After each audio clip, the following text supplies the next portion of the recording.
ఎవరండి రాష్ట్ర హోంమంత్రి? ముఖ్యమంత్రి గారు కాదా? ఆ అమ్మాయిని సతాయించి, తల్లిదండ్రులను సతాయించి 6 గంటలు పోలీస్ స్టేషన్లో కూర్చోబెట్టి వేధించి చివరికి కౌంటర్ కేసు పెట్టించారు. ఎవరు పెట్టించారండి ఈ రాష్ట్రంలో? వాస్తవం ఏంటి అసలు? ఆ మైనరు బాలిక ఆమె మీద జరిగిన అఘాయిత్యానికి సంబంధించి వాళ్ళ తల్లిదండ్రులకు చెప్పి బోరుమని ఏడిస్తే నిందితుని పట్టుకోవాల్సింది పోయి 9 రోజులు రాచమర్యాదలు చేసి కాపాడిన వెధవ ఎవడు? నేను అడుగుతా ఉన్నా ఈరోజు. ఎవరా వెధవ? ఇద్దరిలో తెలియదా ప్రజలకి? సిగ్గుపడాలా ముఖ్యమంత్రి? ఏమంటాడు మీ డీజీపీ? ఆయనకి ఏమైనా ఉందా తలకాయ అసలు? ప్రైమ్ మినిస్టర్ బందోబస్తులో బిజీగా ఉన్నాం అందుకే కేసు పెట్టలేదా?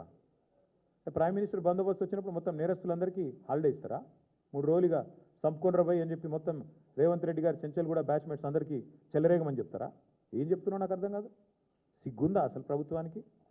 మేము 10 రోజులు మౌనంగా ఉన్నాం. ఎక్కడ ఒక అమ్మాయి విషయం కదా, సెన్సిటివ్ విషయం కదా అని మౌనంగా ఉన్నాం. ఇవాళ ముఖ్యమంత్రి మాట్లాడిన మాటలతో నోరు విప్పక తప్పని పరిస్థితిలో నేను మాట్లాడుతూ ఉన్నా. అసలు మెదడు ఉందా ఆయనకి? లేదా వడదెబ్బకి ఏమైనా చిన్న మెదడు కూడా చితికిపోయిందా? ఏం మాట్లాడుతున్నాడు ఆయన? నాకు అర్థం కాదు. ఏదో మా బావమ్మరి దీంట్లో దొరికినాయి అంటాడు. పెట్టు కేసు, ఎవడొద్దన్నాడు ఆయన నిన్ను? ఏం దొరికినాయి? నీ ఎక్సైజ్ సూపరింటెండెంట్ చెప్పింది కదా, అందులో ఏం దొరకలే, ఏం లేదురా నాయన. నువ్వేమైనా ప్లాంట్ చేయబోయినట్టున్నావు, మీ వాళ్ళకి చెప్పేది ఆడ ఇరికిమని చెప్పినట్టున్నావు. అది ఇరికేయలేకపోయినా నేనేం చేస్తా దానికి? నేనేమంటున్నా అంటే ఇంత చిల్లర రాజకీయం మంచి